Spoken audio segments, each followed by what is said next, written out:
Welcome to Shri Rajiv Gandhi IAS academy. Friends, இந்த வீடியோவில் பிப்ரவரி 1ஆம் தேதிக்கான கரண்ட் அஃபேர்ஸ் எல்லாமே பார்க்க போகிறோம். சரி, வாங்க பார்க்கலாம். ஃப்ரெண்ட்ஸ், இந்த வீடியோ நோட்ஸ் எல்லாமே கீழே பிடிஎஃப் டிஸ்கிரிப்ஷன் கொடுத்துருக்கோம். அதெல்லாமே கிளிக் பண்ணி டவுன்லோட் பண்ணிச்சிங்க. அப்புறம் நம்ம டெலிகிராம் குரூப் லிங்க்மே கீழே டிஸ்கிரிப்ஷன் கொடுத்துருக்கோம். அதுலேயுமே கிளிக் பண்ணி ஜாயின் பண்ணிங்க. நம்முடைய டெலிகிராம் குரூப்பில் கரண்ட் அஃபேர்ஸ் குயிசஸ் கண்பிடு வரும். நீங்களுமே ஜாயின் பண்ணி அட்டன் பண்ணிக்கலாம். ஓகே, சரி வாங்க பார்க்கலாம். ஃபஸ்ட்டு, எங்குள்ள சக்கரக்கோட்டை பறவைகள் சரணாலயம் ராம்சார் தலமாக அங்கீகரிக்கப்பட்டது? இதற்கான ஆன்சர் ராமநாதபுரம். இப்போ பார்த்தீங்க அப்படின்னா நம்ம தமிழ்நாட்டில் 2 பகுதிகளை ராம்சார் தலமாக அங்கீகரிச்சிருக்காங்க. ஓகேவா? இது பாருங்கள், அது எந்தெந்த பகுதிகள் அப்படின்னா ராமநாதபுரத்தில் இருக்கிற சக்கரக்கோட்டை பறவைகள் சரணாலயம் இது ஒன்று. அப்புறம் இன்னொன்று ராமநாதபுரத்தில் இருக்கிற தீர்த்தங்கள் பறவைகள் சரணாலயம் அப்படிங்கிறது. ஓகேவா? இந்த 2ஐயுமே இப்போ ராம்சார் தலமாக அங்கீகரிச்சிருக்காங்க. அதை பற்றி டீட்டெயிலாக பார்க்கலாம். அதே மாதிரி சிக்கிமில் கொச்சியோ பால்ரி சதுப்பு நிலத்தை ராம்சார் தலமாக அங்கீகரிச்சிருக்காங்க. அதே மாதிரி ஜார்க்கண்டில் உத்வா ஏரி அப்படிங்கிறதையும் ராம்சார் தலமாக அங்கீகரிச்சிருக்காங்க. இப்போது நம்ம இந்தியாவில் ராம்சார் தலம் அதை பற்றி பார்த்தீங்கன்னா, முதல்ல ராம்சார் அப்படின்னா என்னென்னா, ஈரானில் ராம்சார் அப்படின்னு ஒரு பகுதி இருக்குது. 1971ஆம் ஆண்டு பிப்ரவரி 2ஆம் தேதி ஒரு ஒப்பந்தம் போட்டிருந்தாங்க. என்னென்னா, நம்ம ராம்சார் ஒப்பந்தம் அப்படின்னு ஒன்று போட்டு எல்லா இடத்தையும், அதாவது நிறைய சுற்றுச்சூழலுக்கு முக்கியமான இடத்தையும் ராம்சார் தலம் அப்படிங்கிற அங்கீகாரம் கொடுத்து அதுக்கு நம்ம நிதி ஒதுக்கீடு பண்ணி அந்த இடத்த பாதுகாக்கணும் அப்படின்ற மாதிரி ஒரு முடிவு பண்ணாங்க. அதனால தான் ராம்சார் தலம் அப்படிங்கிற அங்கீகாரம் கொடுத்துருக்காங்க. அப்போ இந்தியாவில் இருக்கிற மொத்த ராம்சார் தலங்கள் இதோட சேர்த்து 89. இதில் ரொம்ப அதிகமான ராம்சார் தலங்கள் இருக்கிறது நம்ம தமிழ்நாட்டில் தான். 20 ராம்சார் தலங்கள் இருக்குது. அடுத்தது 2வது இடத்துல இருக்கிறது உத்தரப்பிரதேசம். அங்கே 10 இடங்களுக்கு ராம்சார் தலம் அங்கீகாரம் கொடுத்துருக்காங்க. மத்திய சுற்றுச்சூழல் துறை அமைச்சர் பூபேந்தர் யாதவ் அப்படிங்கிறவர். அடுத்தது, பிசிசிஐ வாழ்நாள் சாதனையாளர் விருது 2023-24 யாருக்கு வழங்கப்பட்டது? இதற்கான ஆன்சர் சச்சின் டெண்டுல்கர். இப்போ பார்த்தீங்க அப்படின்னா பிசிசிஐ அமைப்பு நம்ம இந்தியாவில் கிரிக்கெட் விளையாட்டை கட்டுப்படுத்துகிற அமைப்பு. அந்த அமைப்பு பார்த்தீங்க அப்படின்னா 2023-24 ஆண்டிற்கான வாழ்நாள் சாதனையாளர் விருது சச்சின் டெண்டுல்கர் அவர்களுக்கு வழங்கியிருக்காங்க. இந்த வாழ்நாள் சாதனையாளர் விருது இருக்குல்ல, அதோடைய பேர் CK நாயுடு வாழ்நாள் சாதனையாளர் விருது அப்படிங்கிறது. அதுவே இவங்க சிறந்த சர்வதேச கிரிக்கெட் வீரர் 2023-24க்கான விருது ஜஸ்பிரீத் பும்ரா அவர்களுக்கு வழங்கியிருக்காங்க. ஓகேவா? இந்த விருதை பாலி உம்ரிக்கர் விருது அப்படின்னு சொல்லுவாங்க. அதுவே சிறந்த சர்வதேச கிரிக்கெட் வீராங்கனைக்கான விருது ஸ்மிருதி மந்தனா அவங்களுக்கு வழங்கியிருக்காங்க. ஓகே, அடுத்தது, இந்தியாவின் பொருளாதார ஆய்வறிக்கை 2024-25 தாக்கல் செய்தவர் யார்? இதற்கான ஆன்சர் நிதித்துறை அமைச்சர். இப்போ பாருங்கள், நம்ம 4 விஷயங்கள் தெரிஞ்சுக்கணும். முதல்ல, இந்தியாவுடைய பட்ஜெட் கூட்டத்தொடர் இருக்குல்ல, அது யாருடைய உரையின் மூலமாக தொடங்கும் அப்படின்னா நம்முடைய குடியரசுத் தலைவருடைய உரையின் மூலமாக தொடங்கும். அப்புறம் இந்தியாவுடைய பொருளாதார ஆய்வு அறிக்கை இருக்குல்ல, அதை தாக்கல் பண்ணுறது யார் அப்படின்னா நம்முடைய நிதித்துறை அமைச்சர். அதுவே இந்த இந்தியாவுடைய பொருளாதார ஆய்வு அறிக்கை இருக்குல்ல, அதை தயார் பண்ணுறது யார் அப்படின்னா ஆனந்த் நாகேஸ்வரன் தலைமையிலான ஒரு குழு. ஓகேவா? அதாவது நம்மளுடைய தலைமை பொருளாதார ஆலோசகரான ஆனந்த் நாகேஸ்வரன் அவருடைய தலைமையிலான ஒரு குழு தான் உருவாக்கும். அடுத்த கடைசியாக பட்ஜெட்டை தாக்கல் பண்ணுறது யார் அப்படின்னா நம்முடைய நிதித்துறை அமைச்சர். ஓகே, அப்போ இதில் எல்லாம் கன்ஃபியூஸ் வரக்கூடாது. இதில் ஏதாவது டவுட்டுன்னா கமெண்ட்ஸில் கேளுங்க. சரியா? இப்போது நம்ம இங்கே பார்க்குறது இந்தியாவுடைய பொருளாதார ஆய்வறிக்கையை தாக்கல் பண்ணது யார் அப்படின்னு, அது நிதித்துறை அமைச்சர் தான். ஓகே, இந்த பொருளாதார ஆய்வறிக்கையை தயாரித்தது நம்ம சீஃப் எக்கனாமிக் அட்வைசருடைய தலைமையிலான ஒரு குழு தான். நம்மளுடைய சீஃப் எக்கனாமிக் அட்வைசர் யார் அப்படின்னா ஆனந்த் நாகேஸ்வரன் அப்படிங்கிறவர். இந்த சர்வேல என்ன சொல்லியிருக்காங்க அப்படின்னா 2025-26 நிதியாண்டில் இந்தியாவுடைய பொருளாதார வளர்ச்சி 6.3%-இருந்து 6.8% இருக்கும் அப்படின்னு கணிக்கிறாங்க.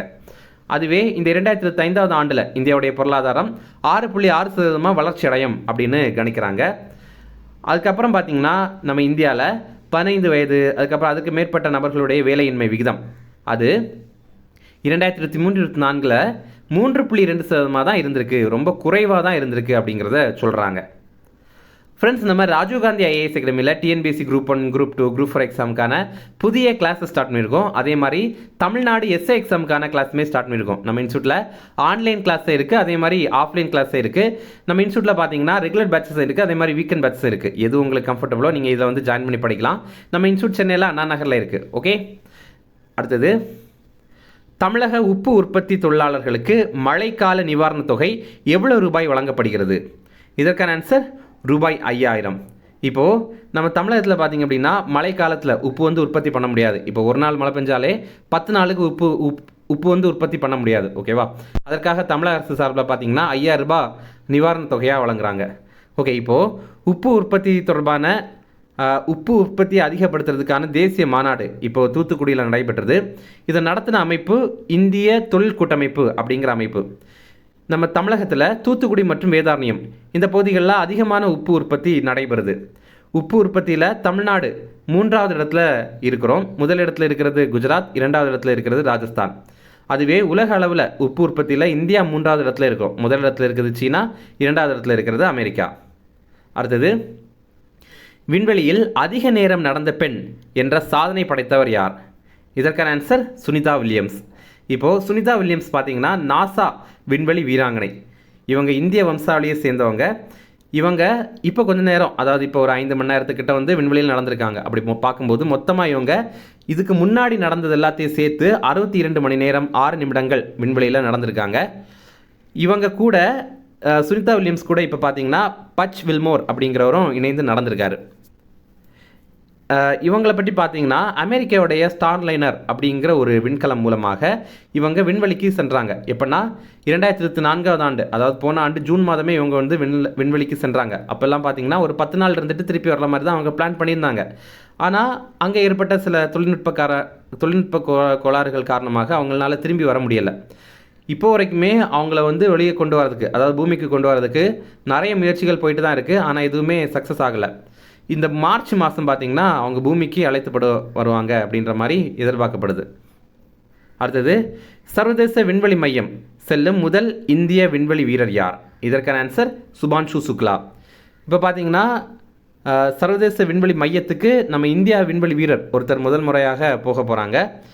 நாசாவுடைய விண்வெளி மையம் செல்கிற திட்டத்தில் தான் இவர் போகிறாரு. அந்த விண்வெளி மையம் போகிற திட்டத்துடைய பேர் ஆக்சியோ மிஷன் 4 அப்படிங்கிறது தான். இவர் உத்தரப்பிரதேச மாநிலத்தை சேர்ந்தவர்.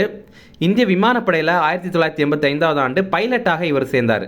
அதுக்கப்புறம் பார்த்தீங்கன்னா இவரை ககன்யான் திட்டத்திற்காக இஸ்ரோ தேர்வு பண்ணியிருந்தாங்க.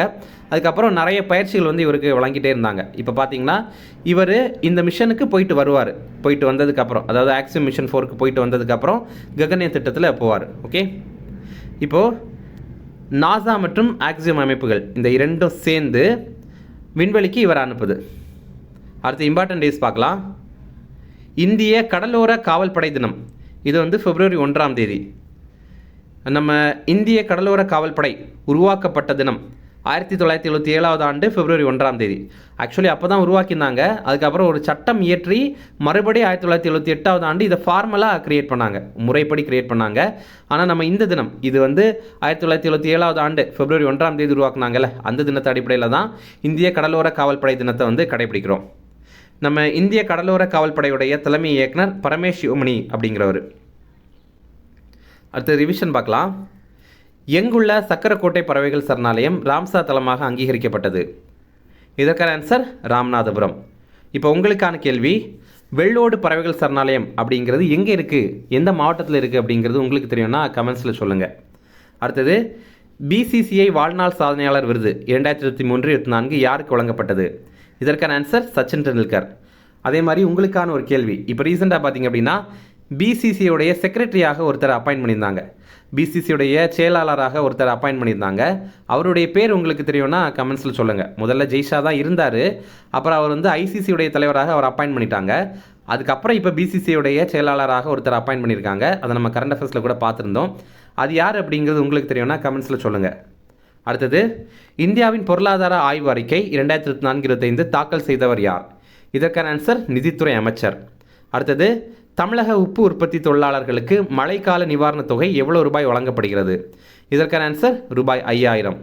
அடுத்தது, விண்வெளியில் அதிக நேரம் நடந்த பெண் என்ற சாதனையை படைத்தவர் யார்? இதற்கான ஆன்சர் சுனிதா வில்லியம்ஸ். அடுத்தது, சர்வதேச விண்வெளி மையம் செல்லும் முதல் இந்திய விண்வெளி வீரர் யார்? இதற்கான ஆன்சர் சுபான்ஷு சுக்லா.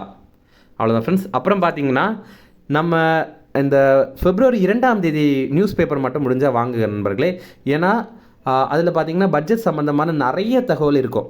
இப்போ பொதுவாகவே காம்படிட்டிவ் எக்ஸாம் ப்ரிப்பேர் பண்ணுறதுக்கு தினமணி நியூஸ் பேப்பரும் தி இந்து நியூஸ் பேப்பரும் ரொம்ப பெஸ்ட்டாக இருக்கும். ஓகேவா? நீங்கள் தமிழ் மீடியம் ஸ்டூடெண்ட் அப்படின்னா February 2ஆம் தேதிக்கான அந்த தினமணி நியூஸ் பேப்பர் வாங்குங்க. அதுவே இங்கிலீஷ் மீடியம் ஸ்டூடெண்டாக இருந்தீங்க அப்படின்னா தி இந்த நியூஸ் பேப்பர் வாங்குங்க. அதில் வந்து நிறைய டேட்டா இருக்கும். நம்ம வந்து டெலகிராமில் இந்த பிடிஎஃப் சென்ட் பண்ணுவோம் தான், ஆனாலுமே அதை பிடிஎஃப்லேயே ஃபோன்லேயே உங்களால் நிறைய நேரம் படிக்க முடியாதுல்ல. ஏன்னா அந்த நியூஸ் பேப்பர் முழுவதுமே நிறைய டீட்டெயில் இருக்கும்.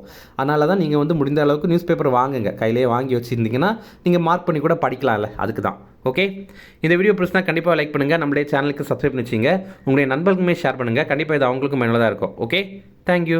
சென்னை ஸ்ரீ ராஜீவ் காந்தி IAS அகாடமியில் UPSC, TNPSC Group 1, Group 2 மற்றும் TNPSC civil judge, APP exam உட்பட police sub inspector, field surveyor, land draftsman ஆகிய பணிகளுக்கான சிறப்பு கோச்சிங்ல ஜாயின் பண்ணுங்க. 100% பாஸ் பண்ணுங்க, அரசு அதிகாரி ஆயிடுங்க.